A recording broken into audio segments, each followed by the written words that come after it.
Hello, everyone. Welcome to a special roundtable at the United Nations. It's called Ending the Invisible Emergency, and our subject is the global epidemic of violence against women and girls, and especially what we can and must do to stop it. I'm Melissa Fleming, and I'm Undersecretary General for Global Communications at the United Nations, and I am so pleased to have joining me today 6 women leaders from across the United Nations. The Deputy Secretary General, Amina Mohammed, UNFPA Executive Director, Natalia Kanem, who's here with me in the studio, UNICEF Executive Director, Henrietta Fore, UN Women Executive Director, Sima Bahous, and UNODC Executive Director, Ghada Wali, and last but not least, UN Special Rapporteur on Violence Against Women, Its Causes and Consequences, Reem Assalem. The Deputy Secretary General has recorded a video about the problem we face and what we need to do to overcome it. Let's have a look. Millions of women and girls face the clear and present danger of the threat of violence and rape every day, at home, in school, and these days online. Men and boys, fathers and sons, husbands, we must have this conversation. Take responsibility, speak up, stand with women and girls. Let's join hands with survivors of violence, including rape. Listen to their stories. Let's call out victim blaming and shaming. Let's rally our communities to say no to gender-based violence. Amina Mohammed, the Deputy Secretary General, we just heard you describe gender-based violence as a clear and present danger for women around the world. What is the impact of this violence in women's lives on our communities and on our ambitions to achieve what you're so passionate about, the Sustainable Development Goals? Well, thank you so much, Melissa, for having us. And to have this kind of leadership around the table is just amazing. It gives hope, but it also gives us a huge burden that we have to carry to see the end of violence against women. It's devastating for women. It's devastating for girls, family, the community, and really just achieving any collective objective that we have. And fundamentally, it's just a travesty of our basic rights, and that says, you know, we have to live not in fear and certainly not to do harm. It does rip at the social fabric. And here, you know, look, in our homes that become prisons, freedom of choice, because when you are under that kind of violence, the choice to choose your health, your education, whether you work or you don't work. I mean, in the end, everything is tied up in that. And so voices lost, leaders, it is an enormous burden. Mental health is another stress here. And I think this is just becoming more evident after COVID. Essentially, what it does is put all the SDGs at risk, because without 50% of humanity being covered by this, whether it is ending poverty, access to education, or a decent job, all of it is in jeopardy. This is about us trying to fix the torn fabric of our society. As you said, it's a silent epidemic. It is an emergency that is invisible. And we have to be vocal and speak up about it, that we have this level of violence, which has, of course, increased since COVID. There's much hope, but I believe that we're all going to talk about that right now. But essentially to say all SDGs are at risk if we don't deal with this travesty and scourge that is across the planet in every nook and cranny. So it's cross-cutting and debilitating. And I wonder if Reem Assalem would like to come in and just paint also the picture in general terms, because as the Amina Mohammed said, we will get into what we can do about it a bit later, also how COVID is exacerbating violence against women and girls. But what is the situation right now, Reem? So as the Deputy Secretary General said, millions of women and girls do face clear and present danger of violence. But I would actually go beyond that and say that in addition to being at risk, they actually live in constant reality, day in and day out, in structural and intersectional forms of violence. And I think that one place where this is particularly acute is, of course, Afghanistan, where we see many policies and practices, including, religious and traditional norms, both long-term and short-term, disproportionately discriminate against women and girls and prevent them from enjoying their human rights and fundamental freedom.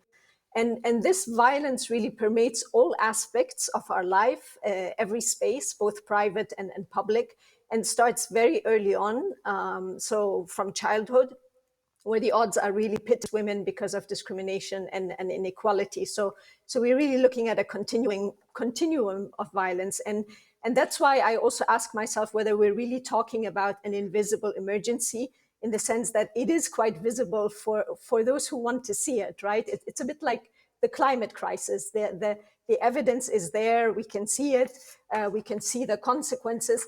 So I would rather call it sort of a passed over or an ignored emergency rather than an invisible one. And yeah, as also the Deputy Secretary General has said, gender equality obviously is a human rights issue. Prevention of GBV is a human rights issue, but it's also a development issue. We know that nations who do not treat their women equally and continue to entertain and nurture structural violence against them fail to be prosperous.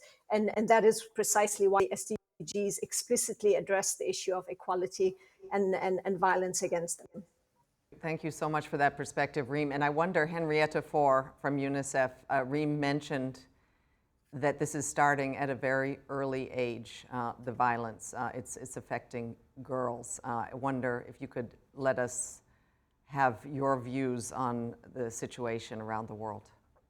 So Melissa, you're right, and Reem is right, that it starts at a very early age.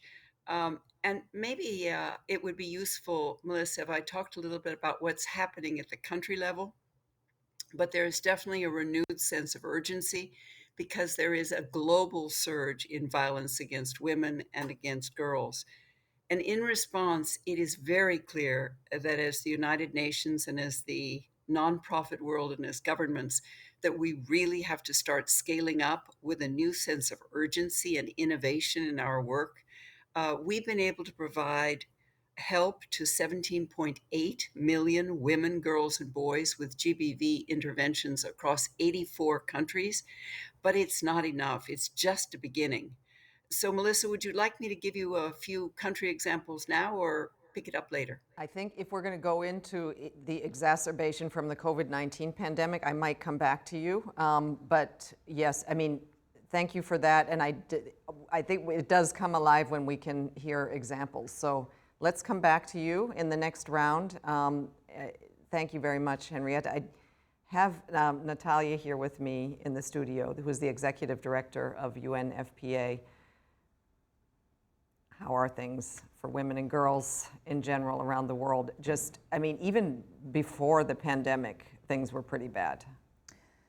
Even before the pandemic, the statistic of 1 in 3 probably disguises the real impact of what it's like to even stand by and witness someone be harassed, someone have harm inflicted on them.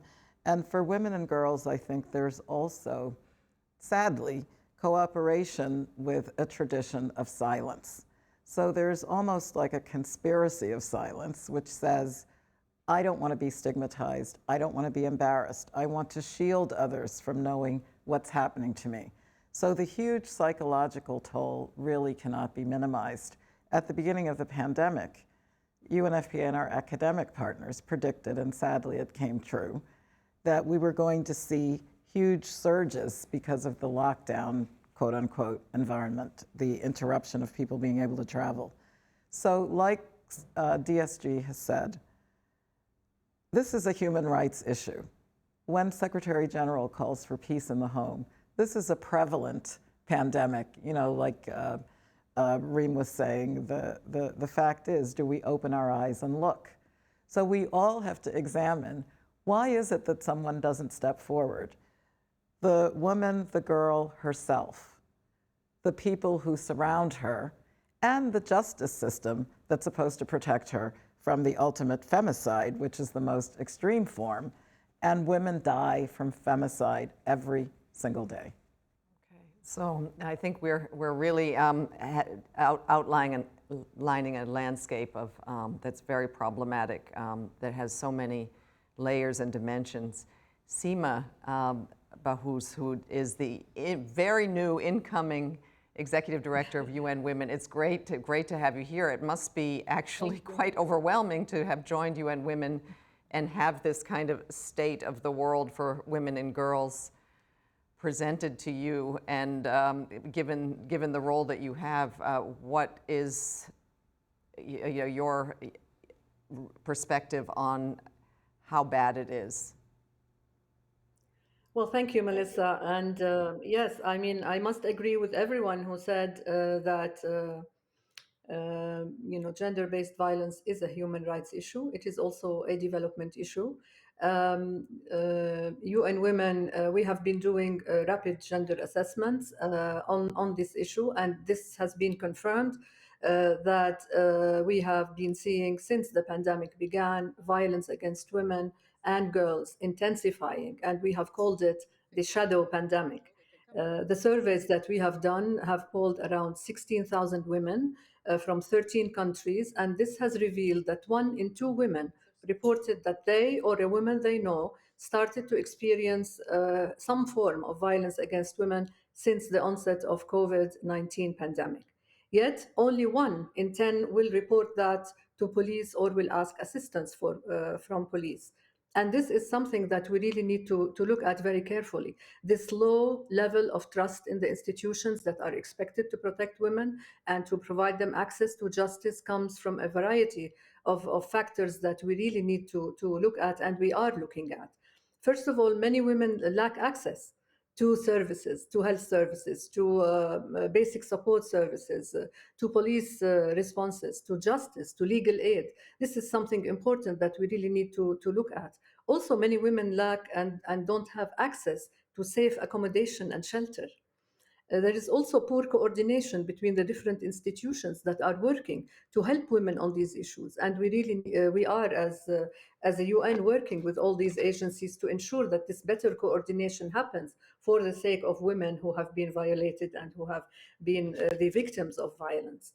Also, the whole thing results in the women being victimized twice. First, they experience the violence, then they experience the lack of support services and justice that they are seeking.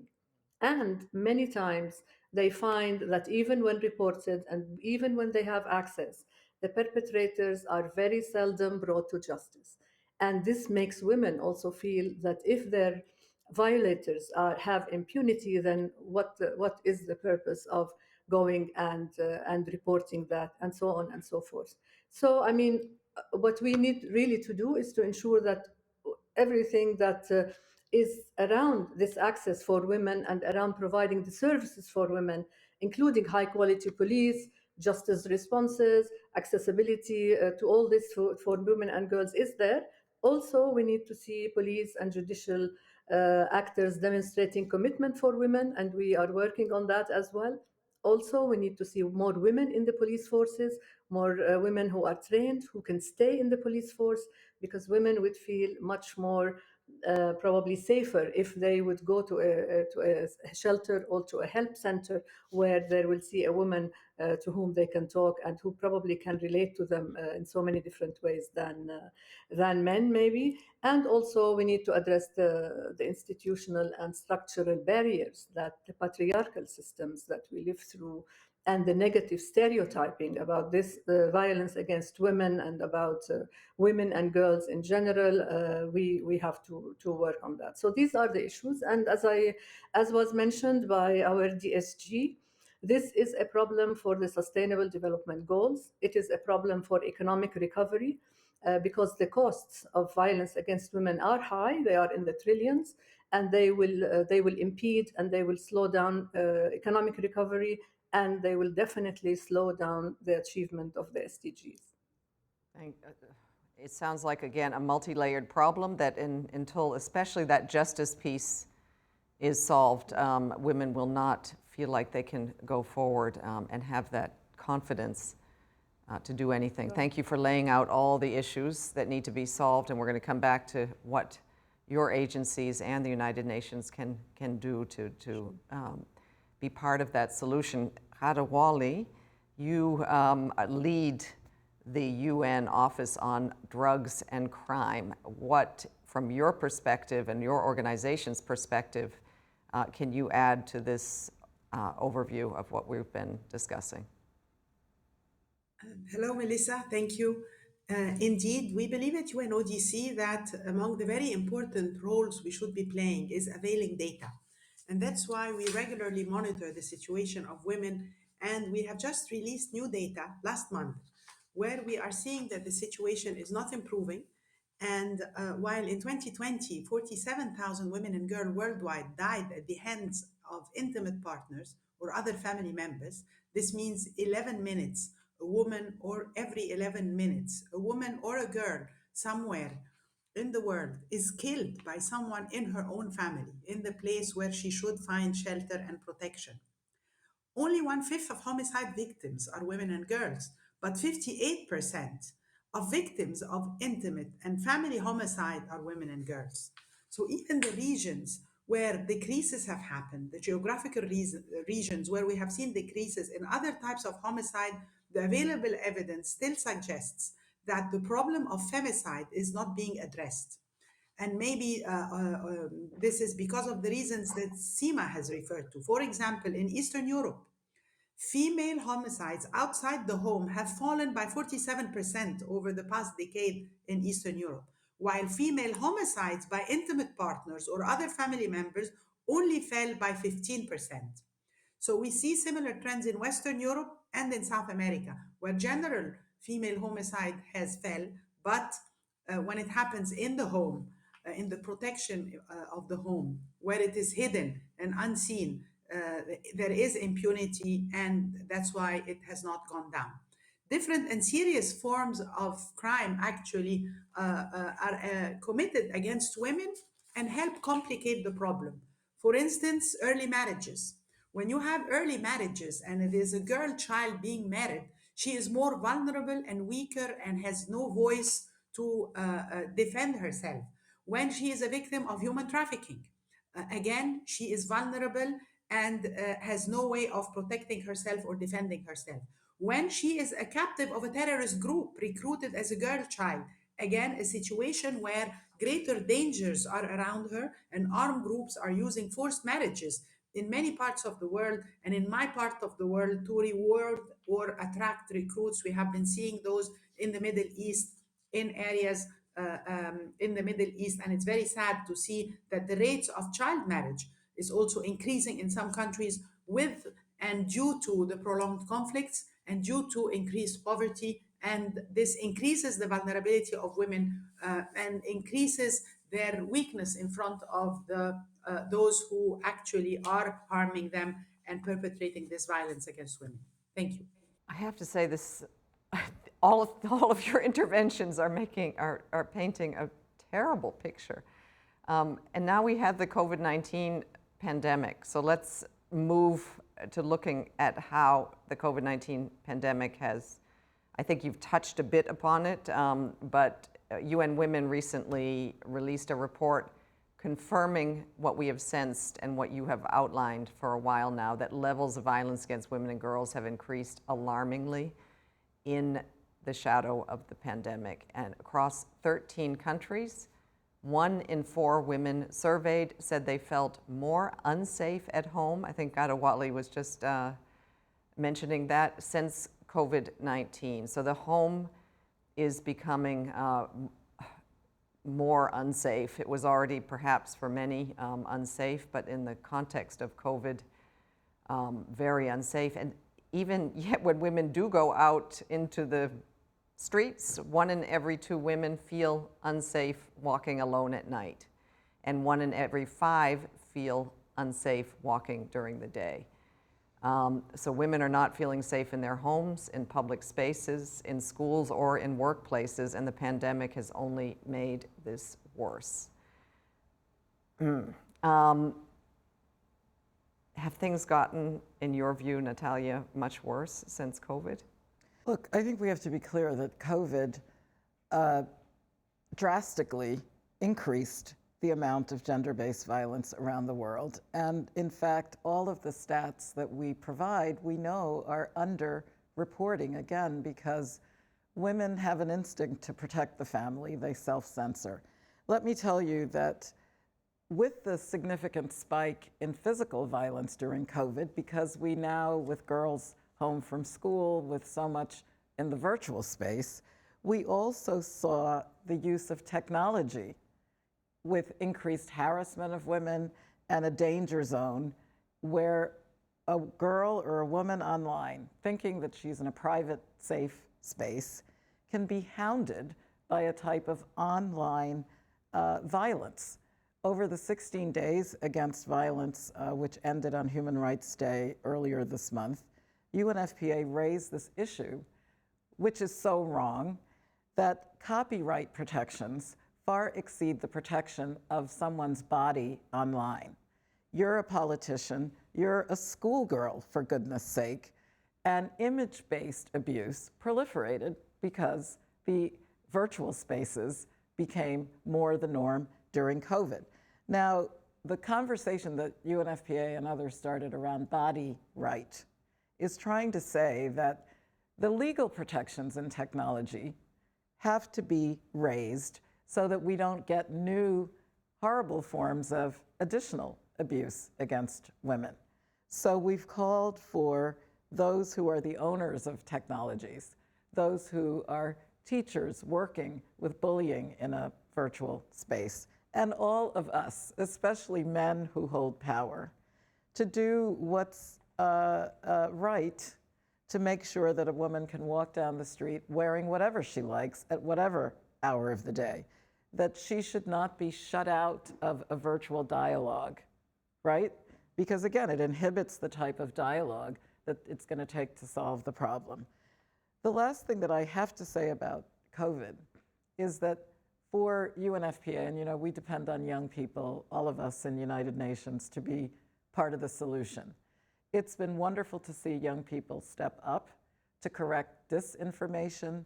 Touche pas ma sœur is one of the dialogues that's going on in West Africa right now, where young sports guys are saying, I'm going to defend my sister, I'm going to protect the unknown girl in the bus, or whatever it is. So I think with COVID, we also saw the possibility of linking together with allies and making sure that the seriousness and the scale of this problem is brought to attention. And I think that's what we're all trying to do right here, right now. Thanks, Natalia. I wonder if the Deputy Secretary General, Amina Mohammed, has something to add on your perspective of how COVID has made things worse, but perhaps, as Natalia cited at the end, where some pockets of solidarity have emerged for our women and girls who are feeling so fearful and under attack. Thank you very much, Melissa. I'm sorry, I'm not sure I heard everything that Natalia said. I was out for a bit. I think that what COVID has done, that there is a silver lining in that horrible cloud. There have been many more that have come out to address what I agree with Reem. It's not so invisible, but to speak up and out. We've seen that amongst women because there was a conspiracy of silence, is still in many parts, but also men, leaders in countries, leaders in different spaces of influence. It's not loud enough, but it is a flicker. And I think that we need to grab that, and we need to learn to use that better and to amplify it now. I also think that COVID has taught us something else. We never quite got what it meant to have an integrated response to the SDGs. And gender mainstreaming has never really happened. So what we need to see is that outcomes in the investments that we make, whether it's in poverty, access to health, we need to be asking the question, who's been excluded, why, and in what context? And in the case of gender-based violence, to look to see that and to bring women and girls, and in some cases, of course, our LGBTIQ community that is also affected. And so I would say that, learning lessons right now, but there is voice, we just need to amplify it. We need to scale it up. We need to look at what it is that we've had in terms of support for investments on gender-based violence and try to expand that base. I think siloing the issue is part of the problem. I think we have great advocacy days, But I think that this needs to be a 365-day affair. And what we do is, bring the orange into it just to remind us in case we have, gone back on our laurels that are not there. But we need to do this every day of the year in everything that we do. Thank you, DSG. Henrietta, you were going to bring in some specific country examples, and perhaps in that context also, were there any signs of light during COVID? Well, Melissa, let me just pick up on what the Deputy Secretary General and Natalia mentioned, because I think it's a very important moment. COVID is a very important moment as to how we see households working and an adolescent girl within a household. So, if you're a girl and you're on your cell phone or some sort of a device and you're working in the online world and there begins to be violence, either by words or images, you think it is a private conversation and you don't report it to anyone. You don't say anything about it. So, to the point that the Deputy Secretary General just made, we really need to get voice raised so that they feel comfortable saying something and that we get education to them that they have to say something about it. If not, they enter a world in which they are just brought into grooming and sexting and a variety of bullying and words online that really damage their mental health. And this is the time in life when mental health problems begin. So we can really protect our girls, our adolescent girls, if we think about the home environment and the ending of domestic violence. But Melissa, let me go to your question about programs that are going on in countries. So I've got 4 examples for you that I think are important and could be scaled up. So the first is from Malawi, and we're working with community organizations and media partners to raise awareness among educators and among young people, especially boys. And these efforts are helping to increase the reporting, and they're providing girls and women with faster and more effective support. And those are the 2 key words. We've got to get faster and more effective support to girls. If we do, it will travel. They will tell their friends about the support that came in, and it will begin to be a surge, a wave. The second example comes from the Honduras, and it's a partnership between UNICEF and Cure Violence Global. They help to identify and to interrupt violence against women and girls through a rapid response team of violence interrupters. Last year, thousands of incidents were averted, and a vast majority of them involved the prevention of femicide. So, this is back to the idea of get in early, get to prevention. The third example is from Mexico. We brokered an innovative partnership between the government and the hospitality sector in Mexico to provide safe shelters for women survivors and their children through the hotels. It dramatically increased the capacity when it was most needed during the pandemic. Often, a woman in a household with violence just needs a safe place, and a hotel can offer it. And then the fourth example is in Iraq, Ecuador, and Lebanon. We have a model of virtual safe spaces, an online platform that increases access to services and information for both women and adolescent girls, particularly those that are living with disabilities or facing other forms of marginalization. And Melissa, as you know, if you have a disability, you're just much more vulnerable to all of the online and physical and community abuse. So they're examples of immediate and tangible impacts that we could get. Could these initiatives and many, many others get scaled up in the world? Yes, we could. And the Spotlight Initiative has been a very good collaborative space for all of us and should be used.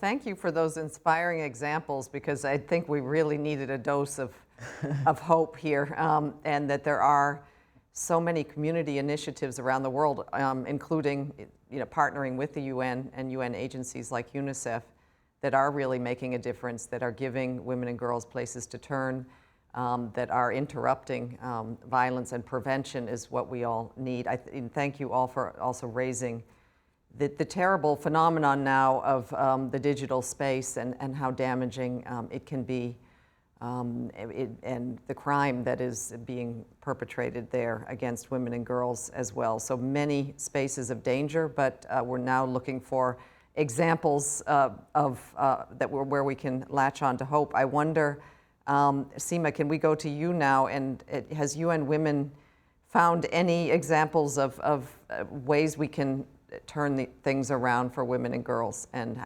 with maybe examples Yes, like yes. Henrietta cited that could be scaled? Absolutely. Thank you, Melissa. I must say that the outlook on violence against women and girls is worrying. However, the work that is being done on the ground by UN Women and other sister agencies and the United Nations show us that violence is preventable and can be stopped. And evidence also shows us that the presence of a strong and autonomous feminist movement is most critical factor to drive policy change on this issue. And we are working closely with non-government organizations and feminist movements to help on that as well. Also working with local governments because they are the most positioned and they are the closest to the ground, and they are a valuable asset as they know that sexual violence in public spaces undermines progress of the Sustainable Development Goals and the recovery. So we have seen a number of good examples.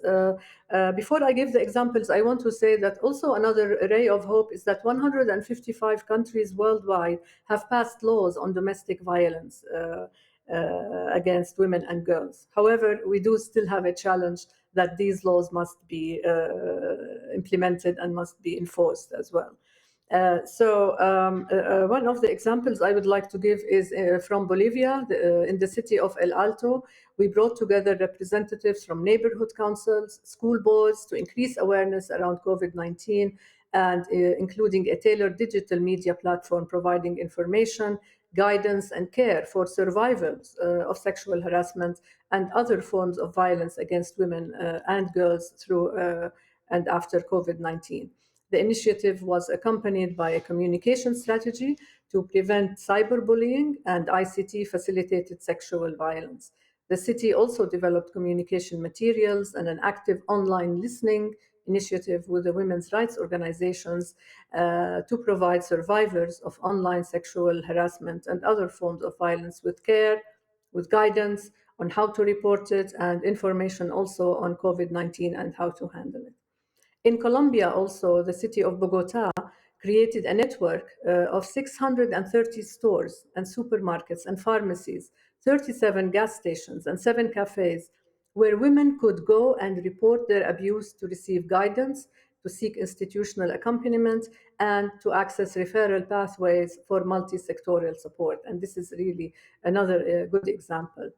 UN Women, through the Pacific Partnership to End Violence Against Women and Girls, supported Vanuatu Women's Center and increased access to essential life-saving gender-based violence services for women and girls in one of the most remote and hardest hit provinces by natural disasters in Vanuatu. So there are a number and many actually examples where we can say that hope comes through, but we need to continue to push forward, to advance the agenda against violence against women and girls, and also to include men and boys in the responses from very, very early on age. And I think one of the issues we need to highlight, and it is part of the Sustainable Development Goals, is the issue of education. I think education, starting at a very, very early stage on gender equality, on gender-based violence, and on masculinity that is positive, that is endearing, that is all these good qualities, this needs to happen from the very, very early stages in schools, so that boys, when they become men, they have already been exposed and understand and know how to deal with all these issues and how to deal with gender equality issues. Finally, I would say we need to look at the financing of non-government organizations on the ground, because they are the ones who push for all these changes to happen in societies, and they are the ones most often who embrace the support for women. And post COVID-19, we see the financing dwindling, and we need to continue to look at that and see how best we can continue to support them and support the networks that they have to help women survivors and to help create the safe spaces that women need when they have been violated and when they have been victimized. Thank you, Seema, for those really interesting examples and also giving us insight into the role of UN Women in some countries, and also the role of NGOs. I think is really important that they get our support and education, and that's a cross-cutting, certainly SDG goal that feeds into women's protection. I wonder, Reen, you've been listening to everybody speak and providing these examples. You yourself worked for many years at UNHCR, and you saw the particularly vulnerable situation for refugee women and girls. I wonder if you see any signs of hope that you'd like to share with us. Yeah, I think I would agree with what Seema said, that, projects or programs like Spotlight and their comprehensive approach to the issue and also addressing underlying causes is very important, and that it brings resources that can be scaled up. I also agree that the UN can and is doing and should do more when it comes to supporting sort of space and agency and protection of civil society organizations and NGOs that are working to end violence and are working on gender equality, including human rights defenders and women-led organizations. And there I would say to continue to use their leverage with state and non-state actors, so not to be pressured into limiting interventions to support only state-sanctioned priorities, or target groups, for example. And this is important given this pushback that we see really globally against gender equality. And that also is starts with trying to reform legal frameworks and justice systems and so on. So this is, I think, the fact that we are trying to address that, and that the UN is also hopefully becoming more bold and sort of assertive on these issues is a good thing. Now, since we're talking also about positive examples, if I can mention one from my own shop. As you know, the mandate is part of the special procedures of the Human Rights Council. And there, for example, my predecessor had established in 2018 a platform that brings together regional and UN human rights mechanisms that work on gender-based violence and work on gender equality. It's called the EDWAR platform. And I think that's, for example, a very good way of increasing collaboration, coordination, of leveraging each other's synergies and sort of mandates to work together more effectively on this. And of course, in general, also, I would say that my mandate, but also other special procedures, are very instrumental and in calling out state and non-state actors when they violate rights. We were just talking about COVID, and there I just want to mention that since COVID has taken place, we have collectively, as a special procedure, called out basically the fact that responses have been gender-based. We have addressed these issues. So as of November 2021, we had 157 press releases, 14 guidance documents and other reference tools, 24 official reports. And, with the gist being that states and other actors have to adopt a human rights approach and have to apply principles of non-discrimination, have to encourage participation, empowerment, and accountability. So these are also some sort of positive examples that I can see. Over to you. Thanks. And Ghada, Wally, I wonder if you would like to react to what you've been hearing here in terms of, you pointed to impunity and a lack of justice and in areas of crime, which is are there any signs of hope? And briefly, because unfortunately we could go on this subject, I think we could speak all day, but our time is running out. Very, very briefly. One of the positive things that came out of this pandemic is that governments have realized that they need to invest in digitization. that they need to invest in e-platforms. E-justice has become more prominent in many, many countries, and many countries are asking for support to develop e-justice. When sometimes women are on the wrong side of the digital divide and the computer and the phone are controlled by the perpetrators. But in many cases, e-justice provides more opportunities to women to access justice. However, I see our role is to increase the presence and the role of women in policing. We need to see more women in leadership. We need to see more women judges. We need to see more women in police. And this is a responsibility and an objective that I'm very focused on. We need to introduce women in areas where men are not used to seeing them. Our container control program, for instance, in ports, has increased women from 11% to 60% of teams are led by women. Law enforcement networks have to work together. We have to encourage the judiciary, parliament, government, civil society to improve responses by increasing more women in policing. In Mexico, we have trained almost 13,000 police officers and emergency call operators, but it's not enough. There has to be women at the receiving end. In Nepal, we supported the formulation of a national action plan to implement Security Council resolution on women, peace, and security. In Egypt, we trained and equipped specialized clinics for victims, and we have produced training manuals for police officers, prosecutors, judges, and forensic doctors. However, we are and we know that we women are safer when you have more police women, when you have more women judges, when you have equity and gender representation in those making the decision and receiving the call for help. Thank you. I think I see everyone here nodding. Deputy Secretary General Amina Mohammed, we need to scale these initiatives. And we do have the Spotlight Initiative. If you could briefly explain what that is, and it has seed funding of 500 million euros, which is intended, I believe, to do just this, to scale. Can you tell us how this initiative is going to improve things? Thanks, Melissa. I mean, I have to say, when we were first offered the opportunity of investing €500 million in gender-based violence, I actually thought it was a mistake with the zeros, because we'd never had that much attention and a huge amount of money that was given by a man in leadership. And I think that, credit to the European Commission and the commissioner who was very much responsible for this.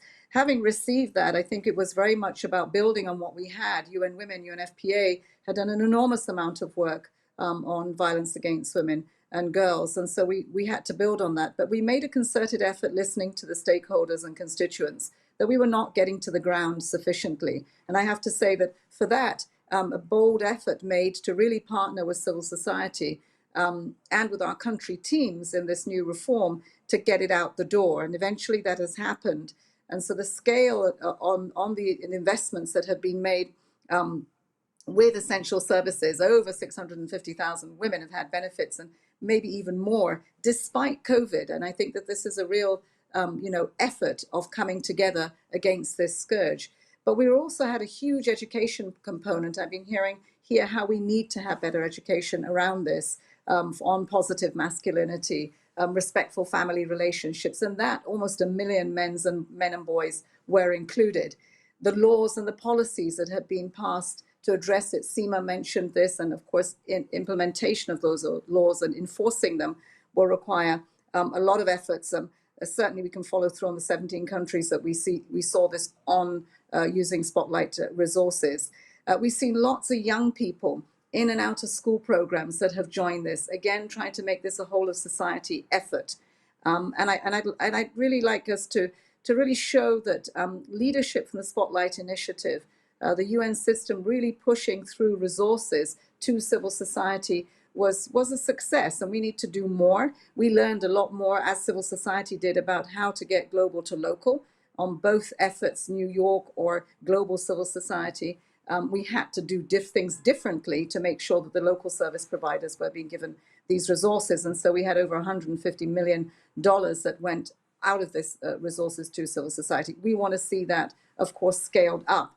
So I think that, we proved that this can happen with a large amount of resources. as I said earlier, we need also to glean from other resources that are there to increase this investment in trying to end the scourge. What we can say is that, as a result, some of the outcomes better than before, over 22%, an increase of 22% of perpetrators that have been convicted.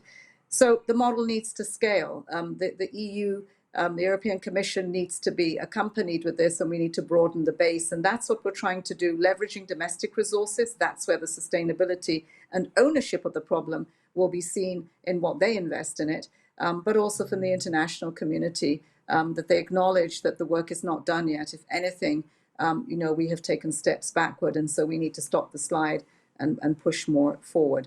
But certainly the Spotlight Initiative really has helped us come together in a more coherent response. It helped us open up a lot more avenues for trying to get that whole of society response to ending violence against women. Thank you, DSG. And as you know, also the Secretary General has called this issue a global emergency requiring urgent action, and even challenged us all to think about this in the context of peace and security. And after all, the trillions spent on securing borders have no impact on half the world's population that lives in daily fear of violence. So I think we've heard a lot here about how many levels need to be addressed. It's at the global level, it's at the state level, and it's at in our community levels and down into the homes.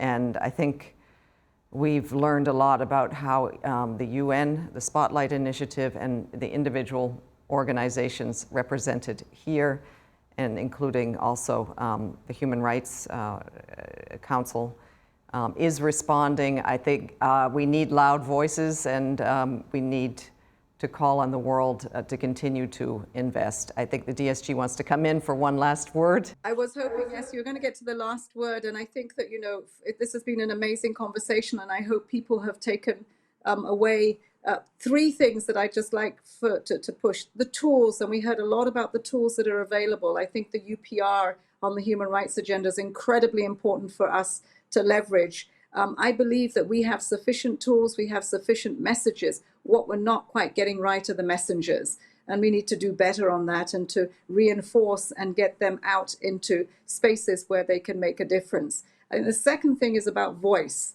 And the voice for me, let me say that often in my experience as a survivor of gender-based violence, the voice that when you bring it to the table and you are trying to encourage people to speak out because you have been affected by it, survived it, and want to say to people, this is okay to talk about it, we're not often supported. Certainly in our communities, it is a thing of shame to come out and talk about it. And I think that we need to give far more support to those voices that have. It's not so much to add, put them up there as a brand and a poster, but it is to get that going in the communities so that it is not seen as a thing of shame. As a leader, it's an imperative for me to speak about it, but I can't tell you how many people have come up to me to say, why did you do that? From family to the UN to many.